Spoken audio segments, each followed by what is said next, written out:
اور خلاصتاً ہم توجہ دلائیں کہ کتب اہل سنت توہین خدا، توہین انبیاء، خصوصاً توہین رسول اللہ صلی اللہ علیہ وآلہ وسلم اور توہین اصحاب اور امہات المؤمنین سے بھری ہوئی ہے۔ انڈیا میں جو کتاب لکھی گئی تھی رنگیلا رسول، کہ جس کا نام بھی شرماور ہے، اس کے تمام مصادر کتب اہل سنت سے تھے۔ سلمان رشدی نے جو کتاب لکھی سرنک ورسس، اس کا دار و مدار حدیث غرانیق پر ہے، کہ جو اہل سنت کے ہاں مسلم اور صحیح احادیث میں سے ہے، کہ اگر کوئی چیز کتب اہل سنت میں لکھی ہوئی ہو تو کیا اس کو دوبارہ اگر کوئی لکھے یا اپنی زبان پر جاری کرے تو وہ توہین مانی جائے گی یا نہیں؟ اگر مانی جائے گی تو کیوں، اور اگر نہیں مانی جائے گی تو کیوں، اور وہ چیز کتب اہل سنت میں کیوں لکھی ہوئی ہے، ان کتابوں کو پاکستان میں بین کیوں نہیں کیا جاتا؟ کہ یہ جو کہا جا رہا ہے کہ اس بل کے ذریعے سے پاکستان میں دہشت گردی رکے گی، تو سوال یہ پیدا ہوتا ہے کہ اگر یہ دہشت گردی اس وجہ سے ہو رہی ہے کہ اہل بیت پر ظلم ڈھانے والے اصحاب کو ہم بے نقاب کرتے ہیں کتب اہل سنت سے علمی طریقے سے بغیر کسی توہین کے، تو یہ بات واضح ہے کہ حقائق بیان کرنا کتب اہل سنت سے حرف بحرف یہ الگ موضوع ہے، گالی گلوچ الگ موضوع ہے، اور کبھی بھی کوئی بھی شیعہ عالم یا ذاکر کبھی بھی کہیں بھی گالی گلوچ سے کام نہیں لیتا۔ یہ گالیاں دینا شیوا ہے اہل بیت کے دشمنوں کا اور ان کے ماننے والوں کا، اور سوشل میڈیا بھی گالیوں سے بھرا ہوا ہے۔ اب یہ دہشت گردی آیا اس وجہ سے ہے، تو ہم سوال کریں گے کہ پھر آرمی والوں کے سروں سے جو فٹ بال کھیلی ان دہشت گردوں نے، کہ جن سب کا مذہب دیوبندی ہے، تو کیا یہ آرمی والے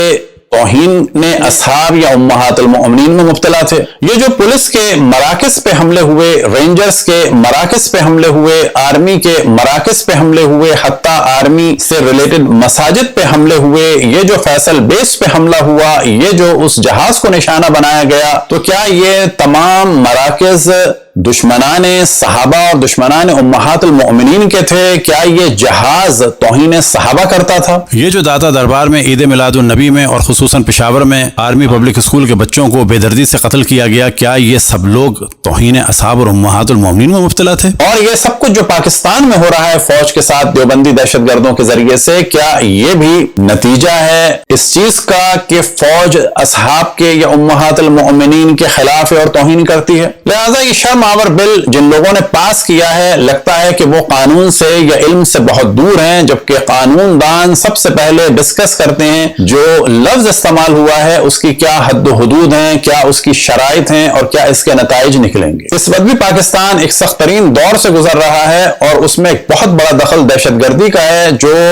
دیوبندی دہشت گرد صف اول کے اس میں شامل ہے۔ اسی طریقے سے پاکستان پر جو بہت ساری پابندیاں ہیں، اس میں ایک موضوع ہے بلاسفیمی کا اور لوگوں کے قتل کا۔ اب یہاں پر پھر ہم سوال کریں، جو بینک مینیجر مارا گیا، کیا وہ توہین صحابہ کر رہا تھا؟ بس معلوم ہوا کہ توہین رسالت کا قانون بھی مس یوز ہو رہا ہے۔ اسی طریقے سے کبھی مسیحیوں پر یہ تہمت لگا کہ جس طرح سے شمع بی بی اور ان کے شوہر شہزاد مسیح کو اس عالم میں کہ شمع بی بی 4 مہینے کی حاملہ تھی، ان کے 4-5 سال کے بچے کے سامنے زندہ بھٹے میں ڈال دیا گیا، کبھی مشال خان کو قتل کر دیا گیا، تو کیا یہ سب کچھ صحیح ہو رہا ہے؟ ہم سب جانتے ہیں کہ یہ سب کچھ ہو رہا ہے ایک ایسے قانون کو مس یوز کرنے کے ذریعے سے، کہ جس قانون کا نام ہے توہین رسالت ایکٹ۔ اب جب توہین رسالت ایکٹ کو اس طرح سے مس یوز کیا جا رہا ہے، تو اب یہ جو قانون آئے گا اس کو بہت زیادہ مس یوز کیا جائے گا، اور اس سے پاکستان کو اقتصادی نقصان بھی ہوں گے اور دیگر نقصان بھی ہوں گے، اور مختلف قسم کی پابندیاں بھی لگیں گی۔